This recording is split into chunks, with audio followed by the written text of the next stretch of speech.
Welcome to Passport to Wealth, the podcast for U.S. expats ready to take charge of their finances while living abroad. I'm your host, Arielle Tucker, a certified financial planner, enrolled agent, and fellow expat, here to help you navigate the complexities of cross-border life with clarity and confidence.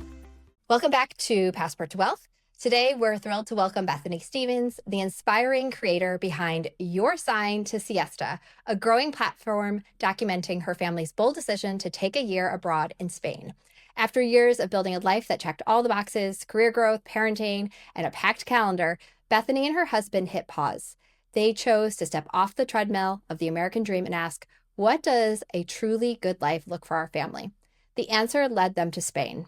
Bethany now shares her family's journey to encourage others to dream bigger and live more intentionally. She's passionate about showing that moving abroad, even just for a year, isn't reserved for retirees or digital nomads. It's possible for everyday families with a little strategy, scrappiness, and courage. In today's episode, we're diving into what it really takes to plan a family gap year abroad, from finances and logistics to mindset and meaning. Bethany, thank you so much for joining us today on Passport to Wealth. Thank you. I'm so excited to be here. I appreciate you having me. And Bethany, we were just talking before the show started, and we just discovered we're both from Rochester, New York, which is like crazy. I feel like that's just such a small world that you're in Spain right now. I'm in Switzerland, and we both have this the Rochester connection. It truly is. It's such a small world. And I think that's you figure that out the more that you travel and run into other people, for sure. So. Yes, absolutely. Okay, so I'm really curious about this decision to take this family gap year. What did that how did that conversation start in your family? And then give me like kind of a timeline to where you are now living in Spain. Yeah, it's funny because it definitely was an evolution. It wasn't something that just happened overnight for us. On paper, I felt like our life looked great. We had everything that we had worked so hard for. My husband's business, our home, our family, our schools. But at the end of the day, we found that we were feeling overscheduled. We were hyper-focused on being productive. And we just felt disconnected in some really important ways. And as a family, as we traveled, that's when we started to experience a different way of living and approaching life and values. We realized at that point that we didn't really want to wait until we were tired to find that connection and that source of community and family. And we decided to just kind of press pause on purpose and take the time to really plan out this adventure. And was there a certain moment in your family where you're like, you know what, we're headed towards disconnection? Was it like a certain trip that you took where you realized like, oh my gosh, we're really connected while we're traveling? What was it that kind of inspired this, like going from we're just going to take vacations to we're going to leave for a whole year? Yeah, it was, I think when you come back from a trip, you realize that how disconnected you are. Like all of a sudden the sports are back and we're eating our meals in the car and we're working really long hours. And it wasn't any particular trip that stood out to us, to be totally honest. It was more just the culmination of all the experiences where we were spending that time together, shared space, cooking meals, just slowing down and having more intention around what our days looked like. And you find that you're more connected to one another when you're exploring, you're adventuring, and you're learning together. So it wasn't any particular trip for us. It just felt right when we were traveling. And so coming back, we used to kind of joke, we'd be in all these different places and say like, oh, we should move here. And eventually it started to feel like less of a joke and more of a possibility. I'd say it was more of a gut check, like an intuition for us that if we don't consciously make this choice to make a change in our lives, then we're going to continue down the same path that we're on. So we were just ready to live a little differently and embrace something new. Yeah, and we've been abroad for a long time, but we did move back to the US for a couple of years. And I remember that culture shock of like living in Europe and then going back to New York, and all of a sudden everyone, like there was a status symbol of I'm busy. Everyone was so busy. Like I couldn't believe how busy people were. I'd have like hey, like I'd be trying to like meet people and be like, hey, we should grab a coffee or a drink or whatever. And everyone's like, well, I'm busy. I'm busy. I'm busy. I'm busy. You have to And, schedule it like 3 months yeah, out. everything was and I was just like, wow, this is like, these are my people. I'm American. But it was just so The hard to, magic of those yeah, times where totally. it's like, oh, like I'm just too busy. And yeah, it's the culture of American society for sure. Yeah. And now we talked a little bit about your kids. So how old are your kids? And did that kind of like their ages now play a factor into kind of the timing of this? Yeah, 100%. So we started traveling with our kids when they were infants, and people thought we were crazy then too. They're like, oh, they're not going to remember it, or it's too hard. At the end of the day, they might not have those physical memories, but they definitely have shaped who they are and who they've become. Our kids are now almost 9 and 10 years old, and the timing of this definitely played into it. Our daughter will be going into middle school if we choose to return to the United States at the end of this. So we wanted to make sure that we kind of did a big transition before that.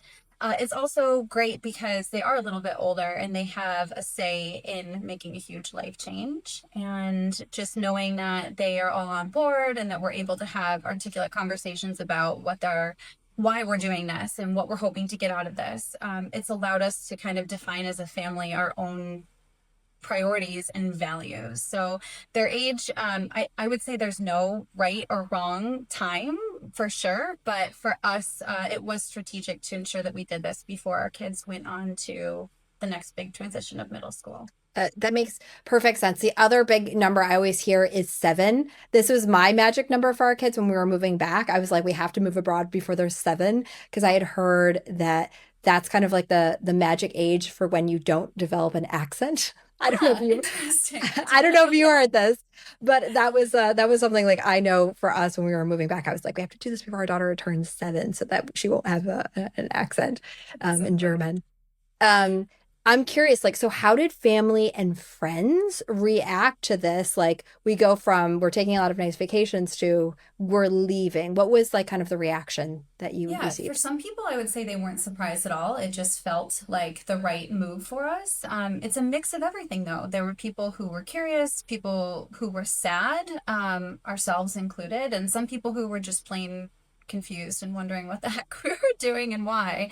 But I mean, I get it. It's uncommon for someone to make a move like this unprompted. I think a lot of people make these moves because of a career change or a relationship. Like there's some sort of impending outside force that facilitates making a major move abroad like this. But for us, it was solely a choice. It was just that we wanted to dedicate this time in our lives to connection with our family and travel and exploring something different. So for a lot of people, it's just been a lot of curiosity, like what's the why behind this? And then usually the follow-up questions are the how. Yeah, yeah, that's great. How did you and your family prepare for this financially as you were kind of like, okay, we're going to be gone for a year? Is your husband working remotely? Are you working remotely? Talk me through like how you guys ran the numbers. Yeah, it started with, can we afford this? And then the conversation shifted to like, how can we not afford to do this? Because we just recognize the value in it so much. But there's a lot to think about. You have to think about schooling tuition, rent, the actual visa cost. There's just so much that plays into it. There are also so many different ways to make a move abroad. You can do a visa option as a student. You can do work as a digital nomad. There's golden visa options, but for us, we chose to do the non-lucrative visa path. And that for us was just kind of a way to tiptoe into moving abroad, Mhm. and allow us to also maintain a lot of the same structures that we have in the United States. But I would say choosing to maintain our life in the US while starting a life abroad is definitely not the cheapest option. So it took a lot of planning, and I'd say we've been planning this for about 5 years financially, just making Oh, sure that wow. Okay. Yeah, it took a lot to get everything lined up and ensure that we were being strategic about it. But it's really just about choosing your priorities and where you want to put your time and your money and your resources. I love that. And I always say this, like, really, we have all the time in the world for the things that are most important to us. And it's so clear that you guys are, living within those values. That's I think a really good important point. So how did you handle things? I know you've been planning this for 5 years, but how did you handle things like health insurance, school enrollment? Are your kids in local school, private school? Are you homeschooling them? How are you making that work? Yeah, so we learned quickly that homeschooling is actually not legal in a lot of other countries. So a lot of people think, oh, I'll just take my kids and teach them abroad. But for us, as part of our visa, it was required that we had our children enrolled in a private school. We're not even, they don't even have access to the public or concertado system here in Spain. We were also required to purchase our own private expat health insurance. But to give you an idea of the cost comparison, it's about 60 euros per person a month, and it includes full coverage of absolutely every medical need that you could have while you're here in the country. So, so a lot cheaper than US and health insurance is what you're saying. That's what I'm hearing. Absolutely. And so, yeah, there are definitely costs associated with it. But it's a balance, just making sure that you have enough resources set up to feel secure, but loose enough to kind of stay flexible through the whole thing. And that is such a good point about schooling, because you're absolutely right. Homeschooling is not legal in a lot of European countries. And so we've talked to a couple of different families and like what their workarounds will be. They may have their kids enrolled in like an online school that kind of qualifies as a schooling option in that country. But it's really important to not just assume like, hey, we're going to go travel the world for a year. Once you take up residence in one of these countries, you're going to have to follow their rules. And things don't operate in the same way as they operate in the US. And so just never assume, always double check, especially when you have young children. Yeah, and the legal requirements are always evolving and not always clear. So it can be a challenge to navigate all of it. So yeah, and I would say Spain and Portugal in particular have just been so hot lately. And the rules in those countries, I tell people, I'm like, it's like the Wild West. It's like we have the rules today, and I don't know what they're going to be in 2 months when you actually like arrive. You don't know day to day, and yeah, it's a lot. Yeah. So, and actually, how did you and your family navigate that? Do you have someone that you're working with locally on the ground to support you and with navigating all this? Like, what did you guys do? Yeah, I would say that the visa process itself was the hardest part of this entire thing.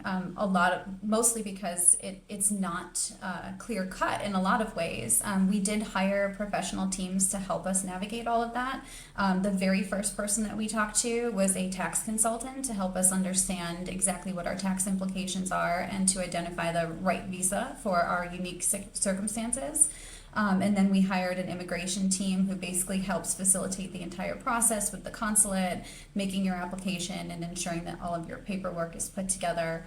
And on top of that, we also had a relocation team, which was helping us with finding an apartment and scheduling all of the proper fingerprinting and paperwork for once we actually arrived here in Spain.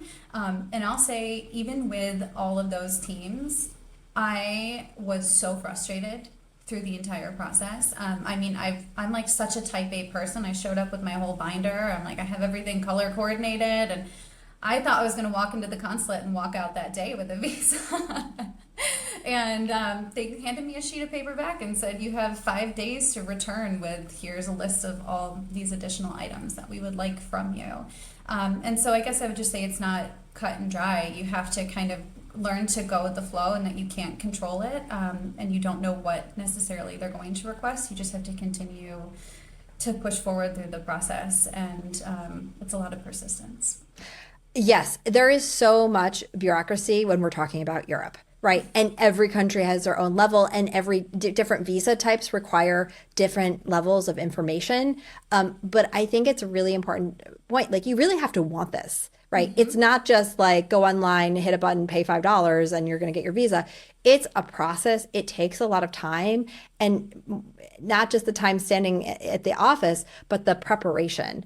So even with 5 years of preparation, it sounds like what was when you decided we're going to do this and you hired a tax accountant, an immigration team, and a relocation team, what was the timeline from start to finish? Yeah, well, so I was like, let's go. Like, let's get started. I'm ready. And it was a lot of hurry up and wait. So, and a lot of wait and then hurry up too. So we in December of last year came and visited schools. So I'd interviewed schools in advance. We came and visited them in person and then allowed our kids to select their favorite school. And then the actual process of applying for the visa started in February. We went to the consulate for the first time in March, and then we actually had our visa at the end of April.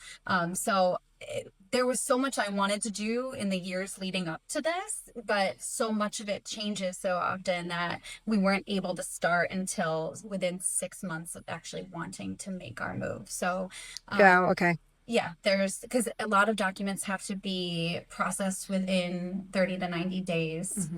So there's not a lot that you can do to prepare in advance, except just kind of knowing what you're going to need to get and collect. Well, you did all the right things because I always tell people, if you're thinking about moving abroad first, like go on vacation in a place, right? Yeah, like scouting trip. yeah, do those scouting trips. And if you really like the place after, being there, traveling to that place, then go and spend a month, get an Airbnb, start to live like a local. There's that's kind of like my recommended process. So you make sure that, you really understand where you're moving to and what it's like when you're outside of a 5-star resort and you're not on vacation anymore and you have to like go and deal with all the bureaucracy, which is totally exhausting. Take public transportation, walk around Yeah. the neighborhood, Yep. get an idea of what life is actually going to look and feel like. I think a lot of times we glamorize these places because we're visiting them in the context of just a trip or a vacation, but life can feel and look different. So it is really important to do those scouting trips, I think. We had a guest on earlier and she summarized it so well. She said, "My life looks like a postcard." But that doesn't mean I don't have challenges. It's not hard. And I resonate so well with that. My life looks like a postcard. Your life on Instagram looks like a postcard, right? It looks so perfect. But right, I love that you talk about like, the hurry up and wait, all the headaches that come with it. Again, you really have to want this. But if you do want this and you're willing to put in the work and put in the time, you can make it happen. Yeah, that was what we walked away from the day that the consulate handed us a sheet of paper. I was like, it's not meant to be easy. It's meant to be challenging because they want to know that you really do want to be a part of this community. So I get it. It makes sense. So let's move over to kind of talking a little bit more. Now that you live in Spain, talk me through like, what does your day-to-day life look like in Spain? And what has surprised you the most kind of in Spanish culture versus kind of American culture? Yeah, I think the most surprising thing is how much slower everything moves. In the United States, like I said, we're eating in the car, we're rushing back and forth from so many things, and trying to move into a new city. I started with that energy and kind of showing up at these different stores and realizing they're closed. Siesta is a real thing. The stores shut down in the afternoon. So no matter how much I want to continue to keep pushing things forward, it forced me to really slow down and take a break. In every sense of the way. I mean, I don't have a dryer. I'm line drying my clothes. Dinner starts late and they take hours. It's just everything. The pace of it is so much more, it's so much slower. And it's allowed us to really, well, first of all, let go of my desire for control. That's been really important. But also just connect as a family. Like as you sit there over dinner, we're playing different games and we're having conversations that we hadn't had the time for or made the time for in the United States. So that's been a huge shift for us for sure. I'm just curious. So our stores in Germany and Switzerland are closed on Sundays. Are your stores closed on Sundays? Or are you guys open every day of the week? Depends on the store. What I found, so in August, the entire city basically shuts down. Everyone leaves. So you moved in July, right? So, okay. Yes. Yeah. So we've already noticed that all of a sudden stores are just no longer, they're like gone for the month. We'll see you in September. So that's just a totally different mentality. We're used to, customer service and 24/7 round the clock care. So Yeah. How is your customer service in Spain? it can be hit or miss. Yeah,